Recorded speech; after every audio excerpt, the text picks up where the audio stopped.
Yüce Türk milleti mazlumun yanında sessiz, zalimin yanında ise en gür sesiyle haykırırmış. İşte o zaman zalimin tam karşısındayız. Haydi ya Allah, Bismillah.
Komünistçi, kahrolsun!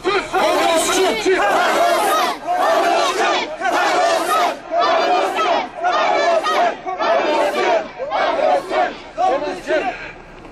İşgalci, Kızılçin, Türkistan'dan defol! İşgalci, Kızılçin, Türkistan'dan defol! İşgalci, Kızılçin, Türkistan'dan defol! İşgalci, Kızılçin, Türkistan'dan defol! Zalim Çinliler, Ürümçi'de sergilediği o gaddar duruşundan hala bir şey kaybetmemiş.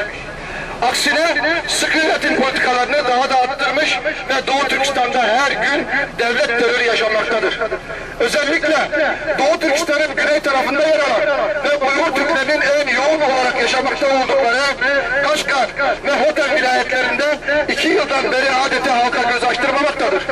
Bu baskıcı politikaları çerçevesinde 5 Temmuz katliamının 2. yıl dönümü öncesi ve sonrasında bu vilayetlerde her gün evlere baskın düzenleyerek hiçbir nedensiz birçok insanı gözaltına almış, bu durum bugüne kadar devam etmiştir. 5 Temmuz 2009 katliamında ocağına ateş düşer.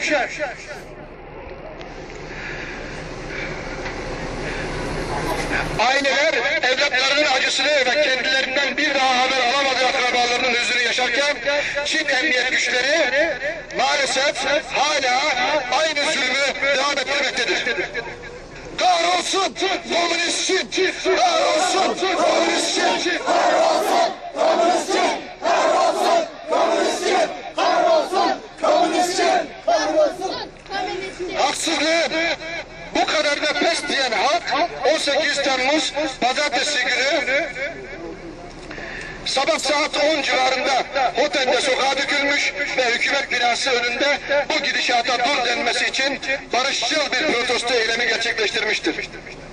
Ama kendi icraatlarına karşı çıkılmasına hiç tahammül edemeyen Çinliler emniyet güçlerine emir vererek kalabalığın üzerine rastgele ateş açmış ve 20 kişi şehit edilmiştir. İşgalci, Kızılçin, Türkistan'dan defol! İşgalci, Kızılçin, Türkistan'dan defol! İşgalci, Kızılçin, Türkistan'dan defol! İşgalci, Kızılçin, Türkistan'dan defol! Bu vahşete dayanamayan halk Çukurpazar beldesindeki karakola saldırmış ve ikisi emniyet mensubu olmak üzere 4 Çinliyi öldürmüştür. Arkadaşlar şunu burada özellikle iletmek isterim ki bu saldıran kardeşlerimizin elinde silah yok, patlayıcı yok, hiçbir suç aleti yok, sadece sopalarla, taşlarla saldırmış. Çaresizliğin sonucudur bu. Onlar öleceğini bilerek, şehit olacağını bilerek artık dayanacak, tahammül edecek gücü kalmadığı için ölümüne bu karakola saldırı düzenlenmiştir. Ama saldırı silahlı değil, silahsız bir saldırıdır. Ve bu saldırı sonucu...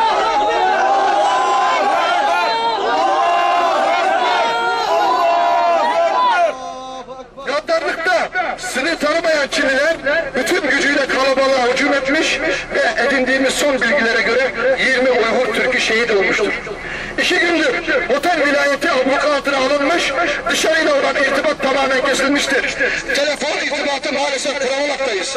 Dolayısıyla bölge hakkında sağlıklı bilgi almakta çok zorluklar yaşıyoruz ve şehit sayısının daha da çok olmasından endişe duyuyoruz. Hak, hukuk, adalet, Uygurlara hürriyet. Hak, hukuk, adalet, Türkistar'a hürriyet. Hak, hukuk, adalet, Türkistar'a hürriyet. Hak, hukuk, adalet, Türkistar'a hürriyet. Pekin yönetimi olayı örtbas etmek için yine birlik numarasıyla olayın bir grup ayrılıkçı terörist tarafından gerçekleştirildiğini duyurmakta ve olay hakkında bilgi kirliliği yaratmaktadır. Malumunuz üzere 2 yıl önce Hürümçi'de gerçekleşen katliamda da Çin aynı numarayla adeta bütün dünyanın gözünü boyamaya çalışmış ve dünya bunda da kısmen başarılı olmuş ve dünyayı aldatmıştı. Bu numarasını yutmayanlara ise yine sadece kendisine özgü siyasi politikalarına başvurmuştu. Özellikle 5 Temmuz katliamında aziz Türk halkının gösterdiği hassasiyet ve Sayın Başbakan Tayyip Erdoğan'ın dik duruşu Çin'de adeta şok etkisi yaratmıştı.